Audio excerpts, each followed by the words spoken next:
오늘 시간에는 왜 극동의 작은 나라 한국의 교회가 이 시대에 희망이 되고 있는가 라는 제목으로 함께 말씀의 은혜를 나누기를 원합니다. 오늘도 거룩한 주일에 주 앞에 예배하러 나온 사랑하는 우리 성도들과 또 온라인으로 함께 예배드리는 모든 성도를 주 안에서 사랑하고 축복합니다. 믿음 안에서 온전한 성장을 이루시어 천국집을 잘 지어가기를 바라고 영적 권세와 능력들 계급이 올라가서 가족들을 악한 영에서 구출해내는 복된 성도들이 되기를 간절히 바랍니다. 오늘은 맥주 감사주의라 상반기를 결산하는 날입니다. 맥주 감사주의는 원래 보리 추수를 끝내고 하나님께 감사를 해야 되는데 보리 추수 끝내신 분 손 한번 들어보세요. 하나도 없네. 도시에서는 보리 농사할 사람이 없어요. 시골에도 보리 농사 안 합니다. 잘. 옛날에는 이모자 그랬잖아요. 그래서 배 한 번 여름에, 그 다음에 겨울에서 봄으로는 보리를 이렇게 재배를 했는데 어느 순간부터 저희 집도 시골에서 살았지만 보리 농사를 잘 안 하더라고요. 근데 어쨌든 벼농사, 보리 농사를 하고 벼농사 하면은 약간 소출이 줄어듭니다. 실제로 해보면. 그래서 묵혀두었다가 농사를 지어야 잘 되니까 아마 그러지 않았는가 싶어요. 근데 농사를 짓지 않은 오늘의 시대에는 우리가 이렇게 볕단을 갖다 놓고 예배 드리지 않지만 그래서 이제는 상반기를 결산하고 하반기를 재도전하는데 하는 힘을 주시고 감사하는 마음으로 맥주 감사지를 지키니 오늘 영적인 은혜가 여러분에게 풍성하게 되길 간절히 바랍니다. 오늘은 좀 특별한 말씀을 감사주의라 좀 준비해 봤습니다. 그것은 우리나라 대한민국의 소명과 그리고 사명에 관한 말씀을 좀 준비했습니다. 그래서 오늘 이 말씀을 들으면 아주 마음이 되게 뿌듯할 거예요. 갈 때는요 가슴이 이렇게 봉봉이 차가지고 나 이렇게 가지 않겠나 싶습니다. 자, 한국이란 나라 어떤 나라입니까? 이 나라에 1885년에 선교사가 들어오기 전까지 반만 년의 역사를 가지고 있었지만 그러나 가장 못 사는 나라였습니다. 필리핀보다도 훨씬 못 살았습니다. 정말 가난했습니다. 주권도 침탈당해서 점차적으로 일본에게 지배당하던, 러시아도 막 먹으려고 했는데 러시아하고 일본이 싸워서 일본이 이겼어요. 그래가지고 러시아를 몰아내고 아관 파천이라고 하죠. 몰아내고 결국에 일본이 우리나라를 지배해서 1910년에 한일 합방을 이루어서 35년 동안 일제 치하에 이름도 주권도 빼앗긴 나라가 되었습니다. 그런데 그 일본이 이 나라를 강점하는 그 시기에 한 줄기의 빛이 있었으니 이 구한 말 미국과 캐나다 이런 나라에서 선교사를 이 나라에 파송하기 시작했습니다. 젊은 박사들이 공부해 하버드 수재들이 의사들이 모든 것을 포기하고 동쪽에 있는 이름 없는 나라 코리아라는 나라를 위해서 자신의 목숨을 바치러 이 땅에 왔습니다. 그래서 그들이 대동강변부터 피를 뿌리고 이 나라의 복음을 전했고 남한에는 1885년 인천 제물포항에 선교사가 이렇게 들어옴으로 말미암아 이 나라에 복음이 들어오기 시작했습니다. 그래서 이 땅에 복음이 뿌려지고 들어온 지 2024년 139년이 지났습니다. 지금 어떠합니까? 1948년 2차 세계대전 이후 전 세계 수많은 나라들이 독립을 했습니다. 아프리카 대부분의 나라와 아시아 그리고 오세아니아 수많은 나라들이 독립했는데요. 그중에 아시아에 위치한 이 국가들 필리핀, 싱가포르, 태국, 미얀마, 몽고, 대한민국이 1948년에 나라를 독립을 했습니다. 이렇게 독립을 한 수많은 나라들이 있는데요. 그중에서 대한민국은 이들 나라 가운데 가장 부강한 나라가 되었고 뿐만 아니라 세계가 가장 부러워하는 영적으로도 부러워하는 그런 나라가 되었습니다. 할렐루야. 그럼 왜 이 나라가 이렇게 되었을까요? 특별히 서양의 기독교 국가들이 많았어요. 그런데 서양의 기독교 국가들 지금 쇠퇴해서 여러분 나중에 영국 한번 가보시고 프랑스 가보세요. 교회 큰 성당 이런 예배당이 있잖아요. 그거 가면은요 10명 남짓 할머니들만 와서 예배드립니다. 다 텅텅 비어가고 있어요. 미국에도 지금 말은 기독교 국가는 아니죠. 미국은 종교 자유가 있으니까. 기독교 국가지만 그러나 미국에도요, 쇠락의 길을 지금 걷고 있는 것이죠. 그런데 지금 그렇게 된 이유가 어디 있냐를 찬찬히 들어가 보면 결국에 동성애를 인정하고 차별금지법을 통과시켜서 그런 거예요. 창조주 하나님의 법칙을 어겼더니 교회가 음란의 세상으로 바뀌어버렸기 때문에 미국의 우리 똑같은 통합측 장로교 PCUS의 그 위에 그 장로교도요, 동성애 목사로 인정을 합니다. 우리하고 교류하고 있는. 그렇게 타락해버리고 말았습니다. 그러나 대한민국은 아직까지 동성애 차별금지법이 아직 통과가 되지 않은 상태에 있어서 그나마 창조주 하나님이 기뻐하시는 나라의 마지막 보루가 되고 있고, 특별히 대한민국의 지금 영적인 부분에 있어서는 타의 추종을 불허할 만큼 엄청난 향상과 진보를 이루고 있습니다. 좀 이따 얘기하겠습니다만 우리나라는 사실 하늘나라에서 가장 주목하는 나라고 하나님을 가장 기쁘시게 하는 세계 유일한 국가라고 보셔도 과언이 아닙니다. 그러면 왜 이 대한민국이 마지막에 경제적으로 부강하게 되고 그 다음에 이 신앙적으로도 세상의 모든 나라를 이끌어갈 영적 리더로 바꿔지고 있는 것일까요? 그것을 우리는 성경의 기록을 통해서 찾아볼 수 있는 것이죠. 그래서 오늘 우리는 족보 이야기를 통하여 그 근원이 어디에서부터 시작되었으며 우리는 과연 이 시대 가운데 태어나 무엇을 위해서 힘써야 하나님이 기쁘시게 하는 사람이 될 것인가? 그리고 이 시대적 사명을 소화하고 이것을 향상시키고 전해주기 위해서는 우리는 대체 무엇에 주목해야 하는 것인가? 주의해야 하는 것인가? 이 부분을 오늘 살펴보려고 합니다. 자, 그러면 오늘 본문 말씀은 어떤 말씀입니까? 셈의 하나님 여호와께서 복을 주실 두 민족이 있었다라고 말씀하고 있다는 것입니다. 셈에게는 여러 아들들인데 5명의 아들이 있었습니다. 그리고 후손들이 내려가는데 그 후손들 가운데 에벨이라는 4대 후손으로 에벨이 태어납니다. 그런데 그 에벨이 2명의 아들을 낳아요. 벨렉과 욕단이라는 두 아들들을 낳습니다. 그래서 그 벨렉이라는 또 아들을 낳아서 5대 후손으로 아브라함이 태어납니다. 아브라함의 42대 손으로 33대 손으로 다윗, 42대 손으로 예수님이 태어나죠. 그것을 그 예수님이 태어난 그 민족으로 우리는 아브라함 후손을 이스라엘이라고 이렇게 지금 부르고 있습니다.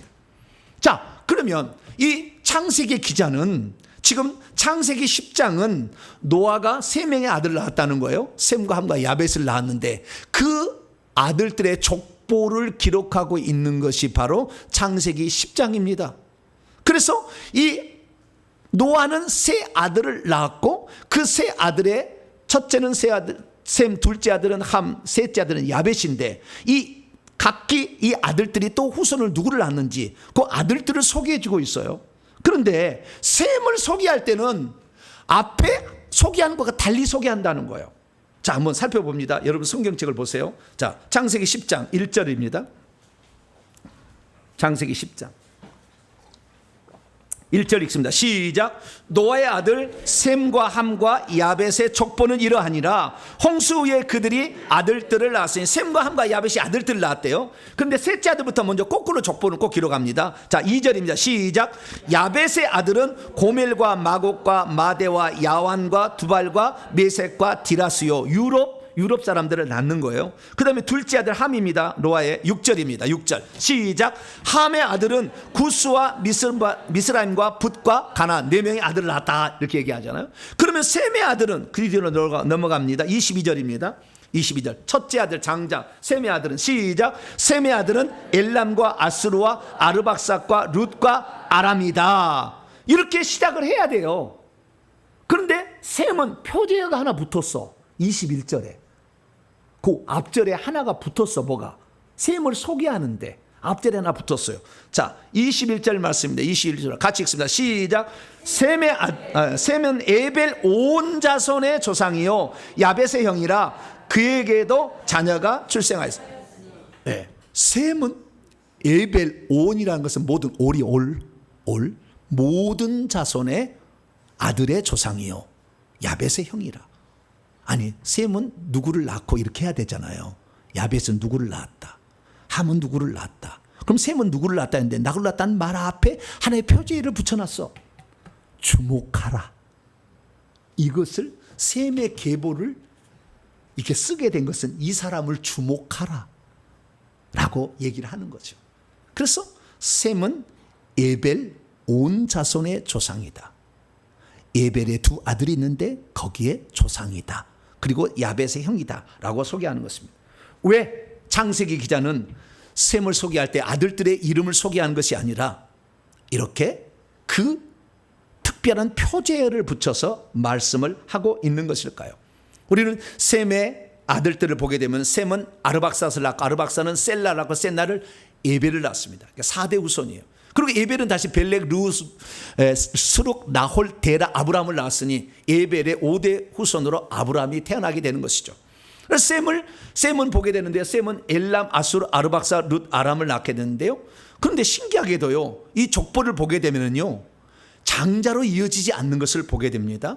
셈은 셋째 아들 아르박삿으로 이어지고 셀라로 이렇게 이어지게 되죠. 그럼 왜 이런 일이 있을까요? 자, 우리가 살펴봐야 될 것은 족보들을 보게 되면 이 족보가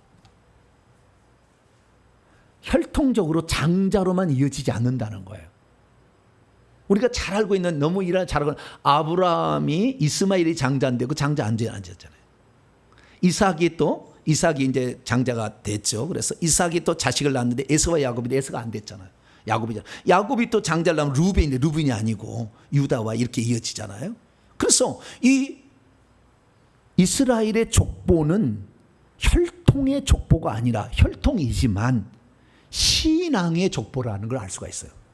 아버지로부터 신앙을 물려받은 자만이 거기에 적자로서 인정을 받고 있다라는 것을 말해주고 있는 것이죠.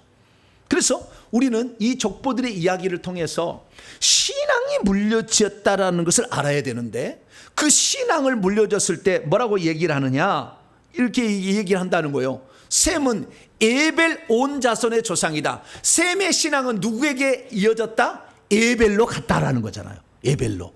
그리고 에벨인데 에벨에서 그냥 벨렉으로 가야 되거든요. 그런데 소개할 때 셈은 에벨 모든 자손의 조상이다. 에벨의 두 아들밖에 없는데 두 아들의 조상이라고, 두 아들을 주목하라고 표제로 써놨다는 거예요. 그래서 우리는 이 창세기 기자가 영감을 통해서 이것을 왜 기록했는지를 알아야 되는 것입니다. 자, 그러면 셈은 왜 에벨 모든 자손의 조상이라고 기록되었었고 두 번째는 야벳의 형이라고 기록되었을까요? 우리는 야벳은 잘 압니다. 여러분, 노아가요, 세 명의 아들 낳았잖아요. 셈과 함과 야벳. 셈은 장자. 근데 장자 말고 차자로서 함이 있는데 왜 함은 뺐을까요? 셈은 에벨 온 자손의 조상이요, 함의 형이라 그렇게 안 하고 야벳의 형이다 이렇게 얘기를 했을까요? 에벨 모든 자손이 조상이면 좀 이따 말씀을 드리고, 먼저 야벳의 형이라는 말부터 소개하도록 하겠습니다. 이 야벳은 오늘날의 유럽인들의 조상이 된 그것입니다. 그래서 오늘날의 영국, 프랑스, 독일, 포르투갈, 이탈리아, 스페인 다 이게 다 야벳 족속입니다. 그 야벳 족속인데요, 이 야벳 족속의 형으로서 셈을 소개하고 있다는 거예요. 그런데 족보는 혈통을 소개하려는 것이 아니라 믿음을 이어받은 영적인 은혜의 축복을 주는 존재가 장자로 기록이 된다는 거예요. 자, 성경 앞쪽으로 넘어갑니다. 자, 9장 넘어갑니다. 여러분 성경을 보세요. 26절에서 27절 말씀을 한번 보겠습니다. 시작. 또 이르되 셈의 하나님 여호와를 찬송하리로다. 가나안은 셈의 종이 되고 하나님이 야벳을 창대케 하사 셈의 장막에 거하게 하시고 가나안은 그의 종이 되게 하시기를 원하노라 하였더라. 아멘. 하나님은 누구의 하나님이라고 불리냐면은 셈의 하나님이라고 불린다는 거예요. 하나님은 모세에게 나타나서 출애굽기 3장 읽어보면 나는 아브라함과 이삭과 야곱의 하나님 여호와라 이렇게 소개합니다. 그런데 아브라함과 이삭과 야곱의 하나님 전에 단 한 번 자기를 누구의 하나님을 소개하는데 셈의 하나님이라고 소개해요. 그만큼 셈이 신앙이 좋았다는 거예요. 이 셈은 엄청나게 신앙이 좋아요. 오래 살아요. 엄청 오래 살아요. 그리고 오래 살아가지고 나중에 이 아브라함을 태어났을 때 죽이러 갑니다. 니므롯이요. 니므롯 오른팔이 자기 아버지 데라였는데 이 데라가 이 자기 아들을 태어날 때 이상한 징조가 보니까 죽이라고 가져오라 하는데 아브라함을 숨겨요. 그래서 자기 종의 딸을 가져오니까 돌에 쳐서 머리를 깨뜨려 죽여요. 니므롯이. 근데 나중에 그때 아브라함을 어떻게 피신을 시작하면 셈의 장막으로 피신을 시켜요. 그래서 셈에 가가지고 셈은 노아로부터 이야기를 다 들어요. 창세기 이야기를, 창조 이야기를. 그래서 아브라함이 선택받은 사람이 나중에 되는 거예요. 그런데 여기서 중요하게 여겨야 될 것은 뭐냐면 이 셈을 하나님을 소개할 때는 셈의 하나님을 찬송하고 뿐만 아니라 야벳의 형이라고 소개한다는 것은 야벳이 아무리 뛰어난다 할지라도 셈의 영적인 축복의 그늘 아래 있다는 거예요. 그래서 야벳은 셈의 장막에 거하게 한다. 야벳이 아무리 뛰어나서 장막에 거한다 할지라도 셈의 장막에 영적인 그 그늘 안에 들어간다는 거예요. 그래서 우리는 이 셈의 이야기를 잘 들어야 되는데 야벳은 결국에 셈의 하나님, 이스라엘의 하나님, 그분으로 말미암아 유럽이 복을 받고 강성하게 될 것이라는 것을 예언적으로 표현해 주고 있다는 거죠. 그래서 유럽이 강성해졌어요. 그 유럽이 강성해졌는데 여러분 그 유럽의 나라가 결국에 미국까지 이어지는 거 아니겠습니까? 그럼 어떻게 강성해지느냐? 그건 단 하나예요. 복음이 들어가서 그런 거예요. 셈의 하나님이 들어가서 그런 거예요. 다시 말해서 이스라엘에서 하나님의 복음이 시작해가지고 이 이스라엘 유대인들만 복음을 전하다가 안디옥 교회를 통해서 드디어 이방인 지역인 유럽 지역에 복음을 전하는데 바울의 2차 전도여행을 통하여 사도행전 16장 읽어보면 마케도니아인 유럽의 첫 성인 빌립보 거기에 한 사람이 이리로 와서 건너와서 우리를 도우라 해서 유럽의 첫 성인 빌립보에서 복음을 전해서 빌립보에서 나중에 아덴 고린도로 가서 다시 저 이탈리아 로마까지 가서 복음이 전해진 거 아니에요? 그러니까 이 유럽이 복된 것은 셈의 하나님이 들어가서 복을 받은 거예요. 할렐루야. 그래서 유럽이 복을 받다가 그 인도양, 그 유럽의 바깥쪽이 인도양인데 인도양을 건너서 미국으로 가고 캐나다로 간 거예요. 그것이 미국과 캐나다를 세웠어요. 그리고 스페인, 포르투갈은 남아메리카 쪽으로 가가지고 카톨릭 국가를 세운 것이고 이렇게 해서 그쪽으로 넘어가가지고 복음이 또 전해졌으니 미국도 셈의 하나님을 섬겼기 때문에 복을 받았어요. 할렐루야. 그래서 복을 받았는데 그 미국에서 대한민국 가장 가난한 나라, 청계천의 똥냄새가 그렇게 자욱했던 그 나라. 모르시죠? 우리 어렸을 때 신문지도 없어가지고 집세기로 막 화장실 갔다 닦고 막 이렇게. 모르시죠? 생각기가 하고 싶다 나. 네. 퐁덩 소리 나잖아요 밑에가.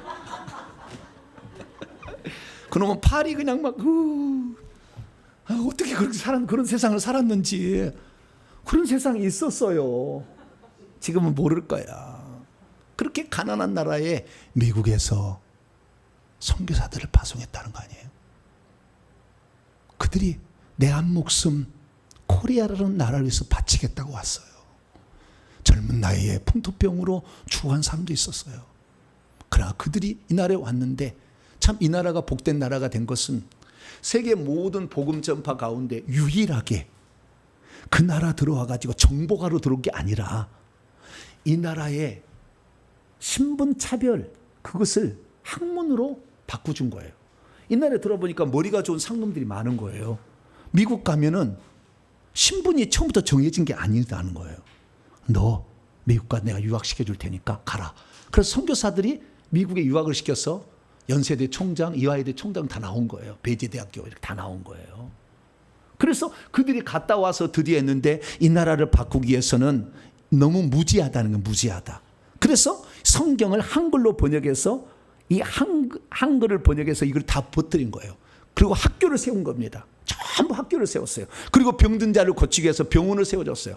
학교와 병원을 통해서 그 나라의 유익을 위해서 이 나라의 학자들과 그 다음에 이 의사들을 파송해서 선교한 나라는 대한민국밖에 없어요. 전 세계. 유일한 나라, 유일한 나라. 그러니 우리나라는 이 기독교를 배척할 수가 없어요. 왜? 이 나라를 살리기 위해서, 우리를 살리기 위해서 미국이 그렇게 했기 때문에. 그래서 우리는 그 은혜의 그늘 아래 지금 거하고 있는데, 오히려 지금 미국과 유럽이 쇠퇴해버렸다 그 말. 그럼 지금 이 전 세계를 이끌어갈 나라가 누구냐? 결론적으로 말씀드릴 때 대한민국이에요. 그럴 수밖에 없는 이유가 있어요. 그래서 오늘 그 이유를 한번 살펴보도록 하겠습니다. 자, 그럼 우리가 알아야 될 사실은요, 이 지금 이야기는 셈이 에벨을 낳고 에벨이 벨렉을 낳고 벨렉이 아브라함, 다윗, 예수님을 낳아서 지금 유럽으로 갔다는 얘기인데, 그런데 표제어가 셈은 에벨의 온 자손의 조상이라 하면서 두 사람이 있음을 얘기한다는 거죠. 자, 성경을 봅니다. 25절 말씀 보면은요, 에벨은 두 아들을 낳았어요. 두 아들의 조상을 잊지 말아라는 거예요. 벨렉만 알아야 되지 말고 두 아들을 다 알아야 된다는 거예요. 그래서 에벨은 두 아들을 낳는데 하나 이름은 벨렉이라 했어요. 벨렉이란 말은 나누어졌다 그런 뜻, 나누어짐이란 뜻입니다. 나누어짐, 분리됨 이런 뜻이에요. 왜냐하면 그때 그의 날들에, 그들의 생애에 세상이, 그 땅이 나뉘었기 때문이다. 학자들은 이것이 바로 창세기 11장의 바벨탑 사건으로 이해를 합니다. 벨렉의 시대에 니므롯이 있었고, 그때 사건이 있어가지고 언어를 혼잡게 되어서 언어가 안 통한 사람들이 떠나기 시작했다는 거예요. 그래서 그 떠난 사람이 누구냐? 벨렉은 남고 아우 욕단이 떠난 거예요. 그래서 벨렉에 아우가 하나 있었으니 그 이름은 욕단인데, 욕단이 어디로 떠났느냐? 자, 성경 봅니다. 10장 30절입니다. 30절. 여러분 성경책을 보세요. 10장 30절 시작. 그들이 거주하는 곳은 메사에서부터 스발로 가는 길에 동쪽 산이었더라. 동쪽 산, 동쪽으로 갔다는 거예요. 동쪽은 케뎀이라고 합니다. 히브리어로 케뎀. 근데 이 케뎀이라는 말은 장소적 의미와 시간적 의미가 있어요. 장소적 의미는요, 가장 동쪽의 앞부분을 일컫는 말이에요. 가장 끝에, 가장 앞부분을 일컫는 말이에요. 케뎀. 그리고 시간은요, 가장 앞선 시간을 말하는 거예요.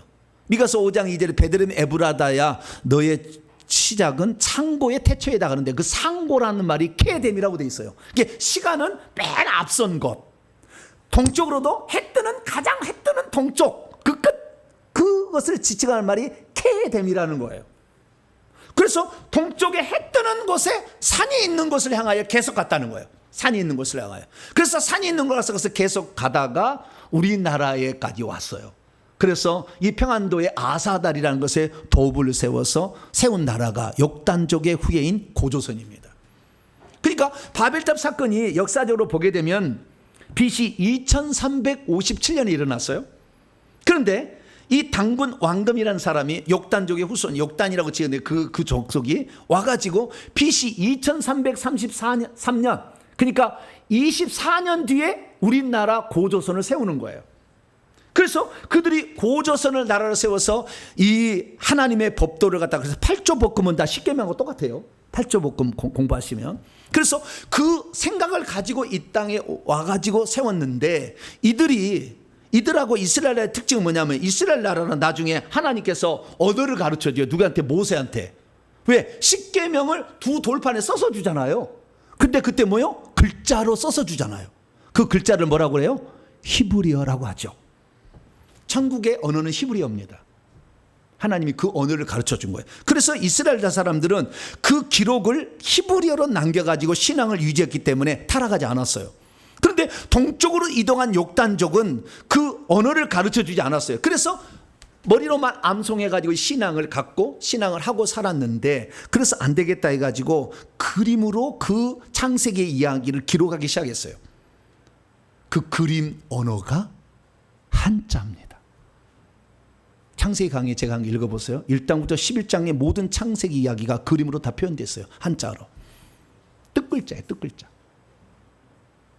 우리나라는 소리 글자고. 그래서 그 언어가 있었는데 이 언어를 나중에 중국에 빼앗겨요. 진나라, 차이나가 진에서 왔어요. 진 시황제에게 빼앗깁니다. 그래서 중국이 한자를 가져가 버렸어요. 그래서 우리나라는 그 언어를 기록하다 언어를 잃어버린 바람에 그 한자도 잃어버리니까 우리나라는 신앙을 보존하기가 쉽지 않았어요.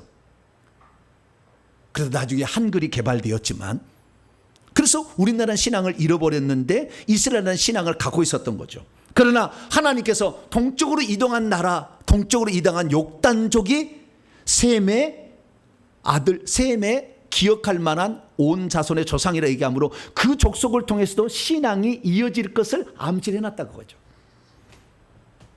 그 욕단족이 세운 나라가 대한민국이니, 대한민국이 지금 전 세계에서 하나님이 가장 주목하는 나라예요. 왜? 천국에 가시면 알아요. 주님께 물어보세요.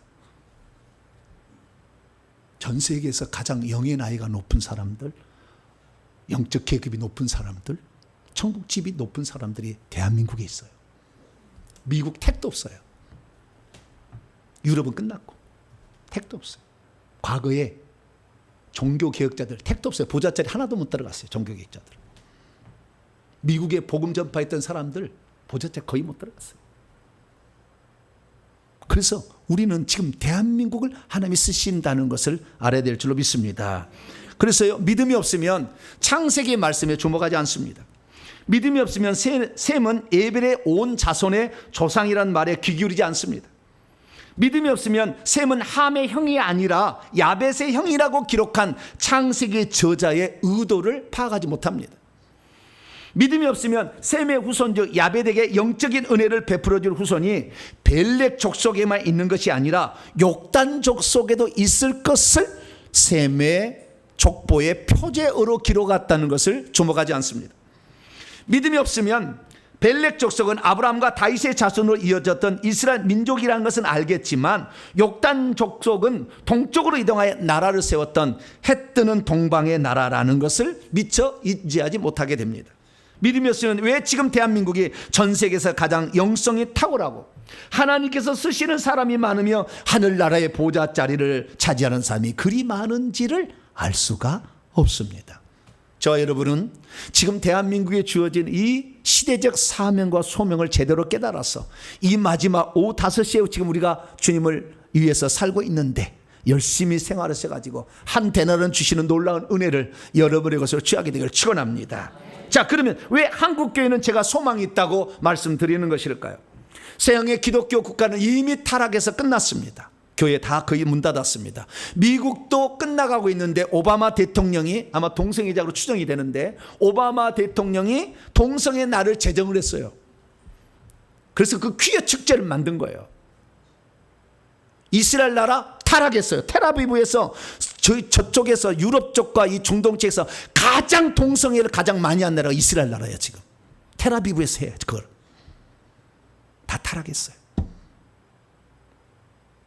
우리나라만큼은 그걸 하지 않고 있어요. 그래서 이 동성애 이런 것들을 하지 않는 대한민국이 이 나라의 가장 소망인데 그렇게 우리나라에게 은혜가 있는 이유는 뭐냐? 저는 몇 가지를 추려보는데요. 이 대한민국의 소망이 있는 첫 번째 이유입니다.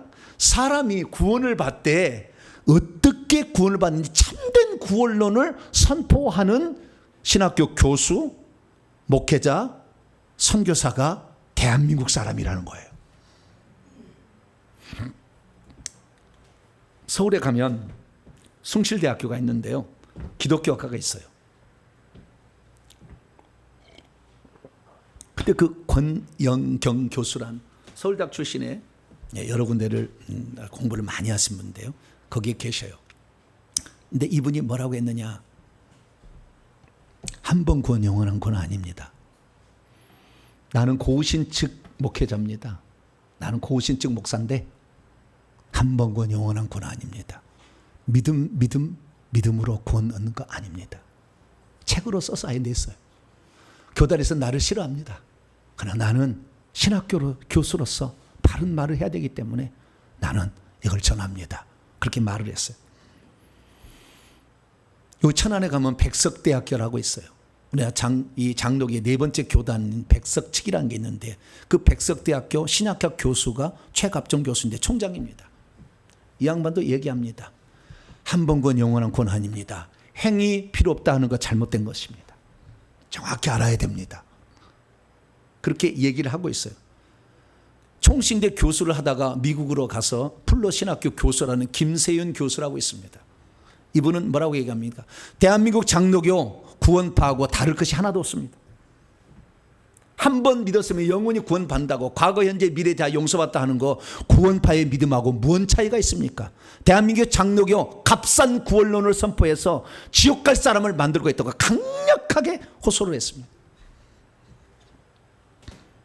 이 나라는 자기의 목숨을 내걸고 잘못된 것은 잘못됐다 얘기하는 신학교 교수가 있고, 또한 목사들도 그런 사람이 있는 것이죠. 그래서 한국은 소망이 있습니다. 할렐루야. 이렇게 외치는 나라가 거의 없어요. 두 번째, 한국 교회는요, 천국에 들어가도록 인도하는 말씀을 선포해요. 다시 말해서 회개를 해야 천국 들어간다는 얘기를 대한민국에서 하고 있는 거예요. 그 어떤 날이 이렇게 얘기 안 합니다. 구체적으로 얘기 안 합니다. 그래서 회개를 통해서 천국에 들어갈 수 있다. 구원의 최종 관문은 회개라고 외치는 나라가 대한민국이고, 뿐만 아니라 이 천국에 못 들어간 이유가 뭐냐? 귀신이 바글바글해서 그렇다는 거예요. 그래서 귀신에게 제압당한 사람들을 구출해서 귀신을 쫓아가지고 천국으로 인도해주는 그러한 나라, 귀신 쫓아주는 나라가 대한민국이에요. 미국 귀신 안 쫓아요. 미국의 영적 은사자들 귀신 안 쫓아요. 다 능력 행하고 예언할 뿐이에요. 그러니까 계급이 낮아. 아무리 높아도 대령밖에 안 돼. 중령이야 다. 그렇게 유명한 사람들 다 신사도 빈정 다 계급이 낮아. 귀신 안 쫓아내니까. 신사도 빈자도 거의 다 지옥 갔어. 그리고 여러분 잘 따라가지 마세요. 생명체 이름 없어요. 왜? 귀신을 안 쫓으니까 귀신이 활동하는 거잖아요. 그 대한민국은요, 회개를 외치고 귀신을 쫓은 나라예요. 할렐루야. 그래서 하나님을 깊이 소망이 있는 거예요. 저는 제 교단입니다마는 이종석 목사님을 참 존경하는 한 사람의 인물입니다. 우리 통합측 목사님인데 인천에 가면 기쁨의 교회라고 하시는데요. 대한민국의 목회자들과 영성 있는 사람들 매달마다 불러가지고요, 500명씩 귀신 쫓아주는 집회를 해요. 뭔 집회를 한다고요? 귀신 쫓아주는 집회를 열고 있어요. 그것도 불로 안수를 해가지고, 불로 안수를 해서 이렇게 하고 있어요. 지금 180인가 뭐 170 이게 지금 하고 있어요. 한 20년 된 것 같아요. 이렇게 하고 있어요. 저는 이제 몇 년 됐어요? 이제 4년밖에 안 됐어요. 존경할 만. 이런 일을 이렇게 해오고 있는 거예요. 귀신을 제압하는 그런 목회자들을 배출하는 일들을 감당하고 있는 것이죠. 그래서 한국에는 정말 이 신앙을 방해한 게 귀신인데 귀신을 쫓아주는 목회자가 이렇게 있다. 할렐루야. 그래서 한국엔 소망이 있는 거예요. 세 번째는 뭐냐면 교회사 인물 가운데 세계적인 인물이 지금 대한민국에서 나오고 있고 지금 활동하고 있어요. 천국에 들어가는 최종적인 가장 아름다운 가치는 14만 4천 명 보좌 자리에 누가 들어가는 것이냐, 이 문제인데, 구약에 보면 이스라엘 백성 성경 인물들이 다 들어가요. 성경에 나와 있는 인물들이, 위대한 인물들이 들어간. 신약에 들어와서는요, 종교개혁자 안 들어가요. 없어. 한 명도. 복음 전파는 미국에 뭐 이런 사람들 없어. 신사도입니다. 하나도 없어. 대한민국에는 있어요. 그것도 상당 수준에. 그래서 대한민국이 소망이 있는 거예요. 여러분들은 지금 종교개혁자들이 절대 들어볼 수 없는 어마어마한 영적 진리를 듣고 있는 거예요. 이 가치가 보통 가치가 아닌 거예요. 그래서 우리가 깨어날 수밖에 없고, 지금 진실된 복음을 향하여 정말 그걸 붙들고 천국에 들어가되 상 얻는 자로 들어가는 복된 시기에 있으니 여러분들 반드시 상 얻는 자가 되기를 축원합니다.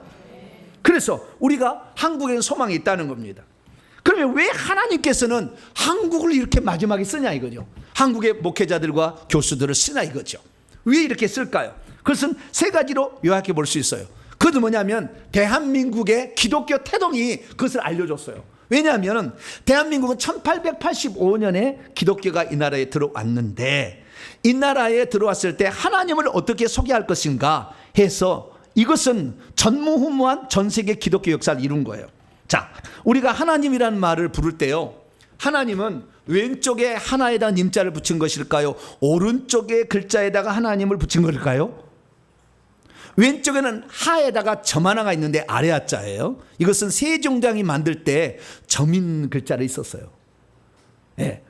이 세모도 있었어요. 반시옷이라고 하는 세모도 있었고 비읍순경은 뭐 순경도 있었는데 다 없어졌어요.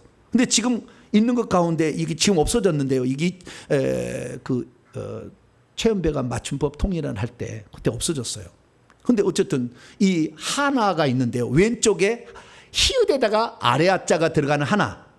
요게 하나님일까요? 하는 그냥 하고 나의 아래 하자가 들어가 있는 요 하나일까요? 우리가 믿는 지금 성경에 나오는 하나님은.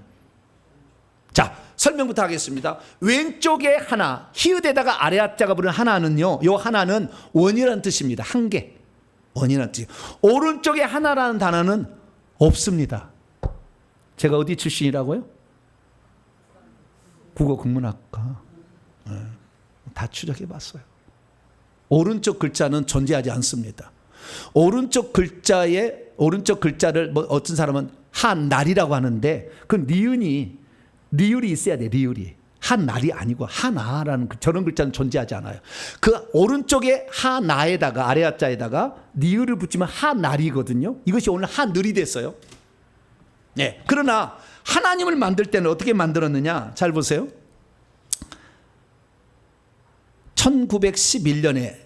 1933년 맞춤법 통일안이 나오기 전에 1911년에 우리나라에서 신구약 성경을 만들었어요. 신구약 성경을 만드는데 그때 엘로힘이라는 성경의 하나님, 창조주 하나님, 구원자 하나님을 어떻게 이 성경에 쓸 것인가 이렇게 정했는데 왼쪽의 글자로 쓰기로 정했어요. 만들었어요.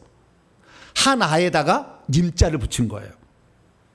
오른쪽은 지금 그래서 최연배의 맞춤법 통일안이 통과된 이후에는 1956년 나온 개혁이죠. 개혁 성경에는 오른쪽에 하나님을 이렇게 된 거예요. 이것은 무엇을 말해주냐면요. 잠깐 이 그림 하나 보냐면요. 이 1911년에 나왔던 성경책에 보니까 하나님의 아들 예수 그리스도라고 되어 있죠. 하나님의 아들 이렇게 나와 있어요. 그래서 하나님으로 썼습니다. 그럼 이걸 뭘 말해주냐면요. 이게 이건 거예요. 자, 미국에서 하나님은 어떻게 하냐면요. 갓이라고 씁니다. God를 쓰게 되는데 거기를 소문자로 쓰면 귀신이고요. 대문자로 쓰면 하나님이에요. 근데 전 세계 가운데에 성경에 기록되어 있는 이 하나님을 다른 글자를 만들어서 번역한 것은 대한민국밖에 없어요. 그래서 성경에 기록된 하나님을 믿는 사람은 하나님이라고 그러지 여기에 기록되지 않는 다른 귀신을 성으면 다 귀신이라고 그러지 또는 신이나 귀신이라고 그러지 절대 하나님을 잘 못 씁니다. 무당들은 우리가 섬기는 분이 하나님이다 절대 못 써. 그래서 하나님을 믿는 거냐 귀신을 믿는 거가 정확히 나눠져 버려 처음부터. 근데 우리나라는 줏대가 있잖아. 한번 믿으면 끝까지 믿잖아. 할렐루야. 그래서 하나님을 믿는다는 사람은 우상을 섬기지 아니하고 오직 유일한 창조주 구원자 하나님 한 분 하나님을 섬기는 것으로 딱 못을 박는 민족이 전 세계 대한민국에 없어요. 그러니까 우리나라가 한 번 하나님을 믿으면 다른 건 다 귀신하고 안 믿어. 그리고 하나님만 섬기. 할렐루야. 그래서 하나님께서 이 마지막 시대 대한민국을 쓰시고 있는 거예요. 분명하니까 신앙이 귀신을 섬긴 건지 하나님을 섬긴 건지 분명하니까. 두 번째는 뭐냐면 우리 민족은 영적인 감각이 탁월하고요. 열정이 끓어.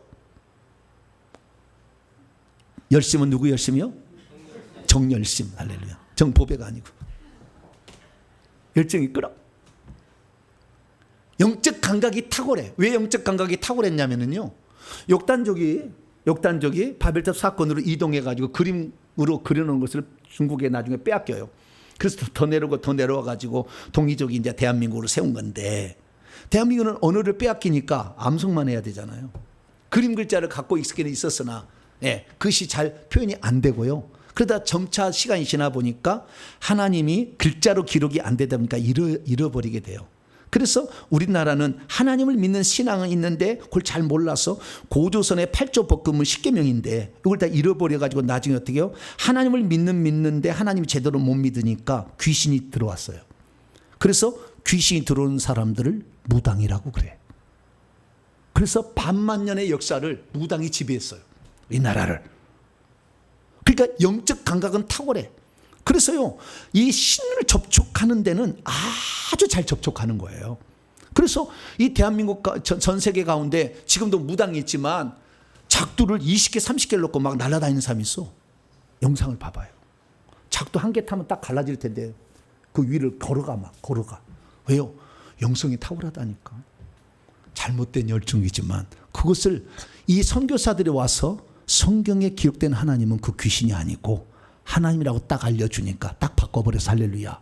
거기다가 열정, 한번 기도하면 뿌리를 뽑아야 돼. 술을 마셔도 그냥 동으로 마셔야 돼. 2차 3차까지 마셔도 그래서 마셔야 돼. 뭐든지 하면 열정이야. 그래서 그 종교적인 감각, 이 영적인 감각과 열정이 있는 나라, 전 세계에서 대한민국입니다.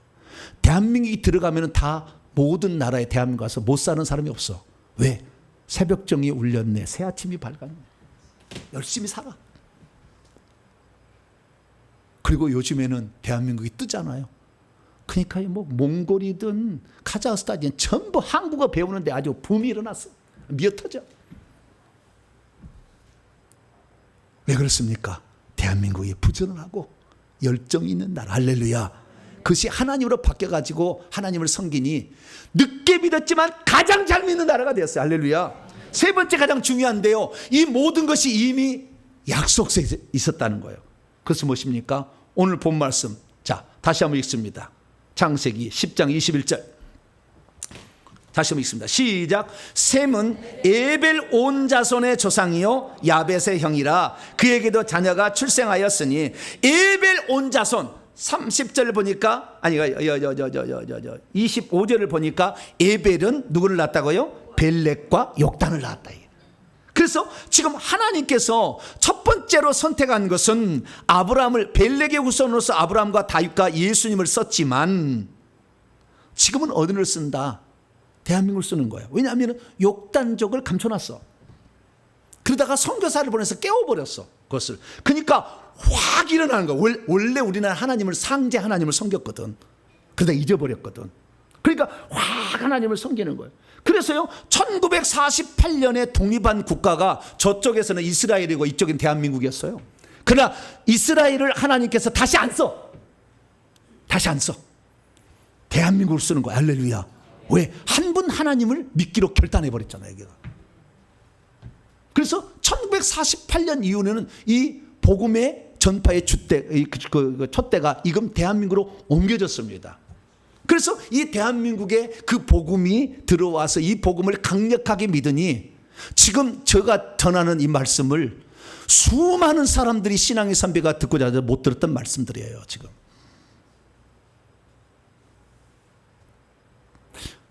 우리나라에 이 역단족을 연구한 대가가 한 분 있어요. 그분이 유석근 박사님이세요. 김포 분이엘 교회에 있는데 아리랑 교회로 이름을 바꾼 것 같은데, 이분이 우리는 아리랑 민족이다. 그래서 이 동쪽으로 이동하는, 산을 넘고 산을 넘어서 동쪽으로 이동하는 사람들이 그때 부른 노래가 뭐였다고요? 아리랑이었다는 거예요, 양반이. 그래서 아리랑이 알이요. 알이랑 고개로 넘어간다. 이렇게. 알은 하나님을 지칭하는 옛날 고대 언어입니다. 알이 얼이래요. 얼. 그래서 얼골은 영이 있는 골, 해골이다 이거죠. 그래서 얼굴이 된 거예요. 옛날 얼골이라고 했어요. 그래서 알얼은 그 영을 지칭하는 건데 그 영인 하나님을 섬기는 민족. 그래서 하나님을 따라 아리랑, 하나님과 함께 하나님이요. 하나님과 함께 고개를 넘어간다. 어디로? 동쪽에 해 뜨는 곳으로. 그래서 왔다는 거예요. 그래서 연구를 해갔는데 너무 가치 있는 연구를 해놨어요. 수많은 자료들을 다 잡으니까 이분이 맞는 것 같아요. 그래서 우리는 동쪽으로 이동한 에벨의 둘째 아들 욕단의 후손인 것을 믿으시기 바랍니다. 성경에 보니까요, 이 하나님께서 쓰실 두 개 민족을 예비해 놓은 거예요. 먼저는 이스라엘, 알파 되신 하나님께서 이스라엘 쓰시고, 마지막 때 오메가 되신 하나님께서 대한민국을 쓰시는 거예요. 그래서 우리가 이 엄청난 영적 진리를 우리가 지금 깨닫고 있는 것입니다. 지난주에도 저희 교회에 이게 사역을 받으러 온 분이 있어요. 근데 어떤 여자 선교사님이 미국에서 오랫동안 신앙생활 하셨대. 근데 미국에는 귀신이 많이 있을까요, 없을까요? 별로 없어. 거기는 귀신 안 쓰는 게 우리처럼 무당 이렇게 200만 믿는 이 나라밖에 없어. 안 쓰고 수십 년을 지내다 보니까 사역을 받으러 왔는데 제가 뭐 한다고요? 고문을 주잖아요. 귀신 있으면 싹 고문을 주는데 다 해봤는데도 아프지 않는 거예요. 고문을 안 봐도. 신기하다. 고문이 안 된다. 나중에 혀만 좀 있더라고요. 혀만. 그래 혀만 해서 그래가지고 사역 받으러 왔는데 그냥 돌려비가 곤란해서 주님 그러면 마음이 청결한 자는 복이 있어서 하나님을 본다고 했으니 오늘 천국에 보내주세요 라고 기도하고 눈에다 안수를 탁 했어. 3초 지났습니다. 뭐가 보입니까? 혹시 은하계가 보입니까? 뭐가 보입니까? 천국인데요. 보좌 앞으로 바로 갔어. 그래서 예수님 만나서 그 사명 듣고 그래서 거기 있어서 가만히 있어서 천국 집이라도 보고 와야 되지 않겠습니까? 천국 집 안내해 줘달라고 하세요. 그래서 주님이 베드로를 보냈어. 그래서 베드로가 자기 집에 데려가. 1층 집 가니까 이 금으로 된 그 유리 그 덮여 있는 거기에 이 면류관이 쫙 있는 거예요. 면류관. 2층 집으로 가보라니까 2층 집에 자기의 드레스가 있는데요. 천국에 가면 연회를 열고 그 다음에 천국에서 무슨 집회를 하거든요. 무슨 그런 큰 예배를 드리는데 그때마다 옷을 바꿔 입고 가야 돼요. 그 옷이 그냥 옷방에 쫙 진열되어 있는 거예요. 그리고 저쪽에 보니까 연회장이 있어가지고 음식이 쫙 차려져 있는 거예요. 베드로에게 물어보니까 저것은 나중에 자기가 연회를 베풀 때 사람들 올 때 같이 먹이는 연회장이라는 거예요. 더 올라가려니까 오늘 여기까지 그러더라고요. 그래서 그냥 내려왔어요. 근데 여러분 기도한다고 뭐 천국 갑니까? 기도해 주면 막 천국 가는 거예요? 말도 안 되는 이야기잖아요. 말도 안 되는 이야기예요. 그런데 그런 일들이 지금 우리에게 일어나고 있는 것이죠. 왜요? 회개해서 깨끗한 자들에게는 천국을 볼 수 있고. 할렐루야. 지금 저희 교회 사역을 받으러 오신 분들은요, 생명책에 어디가 지금 기록되어 있으며 당신의 영의 나이는 몇 살에 보내졌고 당신의 영적 계급은 지금 얼마고 천국집이 얼마나 지어졌는지 얼마나 지을 것인지 허물어져 가는지 알려줘요. 존 웨슬리가 그걸 알았겠습니까? 존 칼빈이 알았겠습니까? 누가 알았겠어요? 불가능한 이야기예요. 그러나 지금 일어나고 있어요. 이것은 우리 교회와 또 이 시대의 대한민국 교회를 사랑하시고 하나님이 기뻐하는 주의 종들을 통해서 이루시고자 하는 하나님의 뜻이 있으니까 천국을 사모하고 준비하라. 할렐루야. 그러고 알려주고 있는 줄 믿으시기 바랍니다. 그래서 이제 우리 민족은 이제 새로운 지금 도약의 단계를 들어가고 있는 것입니다. 그래서 우리 민족이 지금 이 깨어나야 돼. 할렐루야. 그래서 이 회개 천국복을 이걸 깨우고 있는 것입니다. 그냥 천국에 아무것도 모르지 가지 말고 준비하고 가라. 준비하고 가라.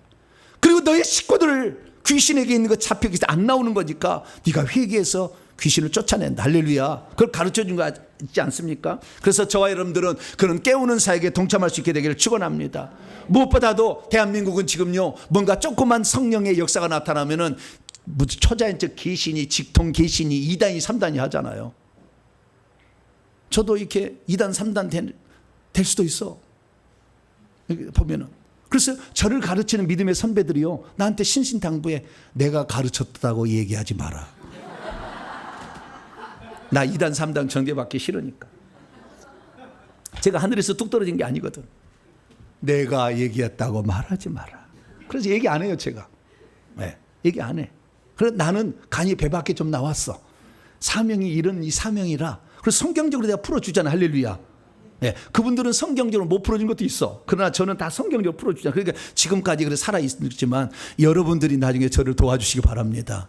이 말씀을 듣는 유튜브로 듣는 성도들 목회자들도 저를 좀 도와주시길 바랍니다. 하나님의 일을 감당하는 진실한 종들을 보호해줘야 돼.